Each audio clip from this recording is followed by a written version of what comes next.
কিছুদিন আগেও যেখানে ডিএসএলআর এর জনপ্রিয়তা ছিল তার অনেকাংশই কমে বর্তমানে সবাই স্মার্টফোন ক্যামেরার দিকে ঝুঁকছে।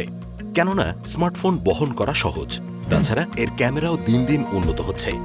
ম্যাক্রো লেন্স, পেরিস্কোপ লেন্স সহ উন্নত সব লেন্স সমৃদ্ধ স্মার্টফোনের ক্যামেরা রয়েছে বাজারে। বর্তমান মার্কেটে বিভিন্ন কোম্পানির 64 এবং 108 মেগাপিক্সেলের ক্যামেরাযুক্ত স্মার্টফোনে ভরপুর। কিন্তু এই মেগাপিক্সেলের প্রতিযোগিতার মাঝেও অ্যাপল এখনও তাদের আইফোনে রেখেছে মাত্র 12 মেগাপিক্সেলের ক্যামেরা। এমনকি গুগলের পিক্সেল সিরিজের ফোনেও 12 মেগাপিক্সেলের বেশি ক্যামেরা থাকে না। এর পেছনে কারণ কি হতে পারে? সত্যি কথা বলতে বেশ কিছু কারণ রয়েছে এর পেছনে। প্রথমেই একটি জিনিস জানা দরকার, বেশি মেগাপিক্সেল মানে কিন্তু ভালো ছবি নয়। কেননা ক্যামেরার সেন্সরের সাইজ ছোট রেখে মেগাপিক্সেল যদি বেশি রাখা হয় এতে ছবি খারাপ আসে। তবে ক্যামেরার সেন্সর যত ভালো হবে তত বেশি আলো প্রবেশ করবে, ফলে ছবিও অনেক ভালো আসবে। মেগাপিক্সেল এক্ষেত্রে কোনো মুখ্য বিষয় নয়। এছাড়া উন্নত ছবির জন্য মেগাপিক্সেল বাদে আরও কিছু বিষয় রয়েছে। 2015 সালে বাজারে আসা আইফোন 6s এবং বর্তমানে আইফোন 13 দুটোতেই রয়েছে 12 মেগাপিক্সেল ক্যামেরা। কিন্তু ছবির পার্থক্যে এসেছে বিশাল উন্নতি, যা অকল্পনীয়। এসব সম্ভব হয়েছে বড় সেন্সর, হার্ডওয়্যার এবং উন্নত সফটওয়্যারের কারণে। বিভিন্ন প্রতিষ্ঠানের তৈরি স্মার্টফোনে তোলা ছবি কেমন হবে তা অধিকাংশই নির্ভর করে ইমেজ প্রসেসিং সফটওয়্যারের ওপর। এছাড়া ছবি যত বেশি মেগাপিক্সেলেরই হোক না কেন, আমরা আসলে তা হুবহু দেখার সুযোগ পাই না।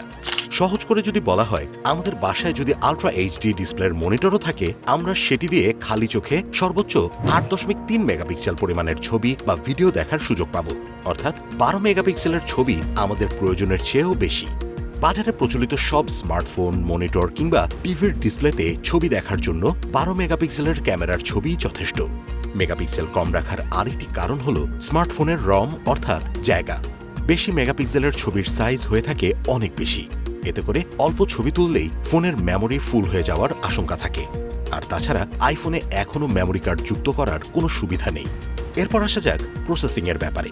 বেশি মেগাপিক্সেলের ছবি প্রসেস করতে অনেক সময় লাগে।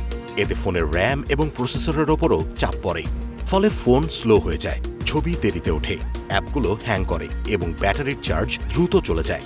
এছাড়া আরও অনেক সমস্যা দেখা দেয়। আইফোনের ক্যামেরা 12 মেগাপিক্সেলের হলেও ভালো সেন্সর, ভালো প্রসেসর, চমৎকার ইমেজ প্রসেসিং সফটওয়্যারের কারণে বাজারে থাকা অন্যান্য বেশি মেগাপিক্সেলের ক্যামেরার চেয়েও অনেক ক্ষেত্রেই এতে ভালো ছবি আসে।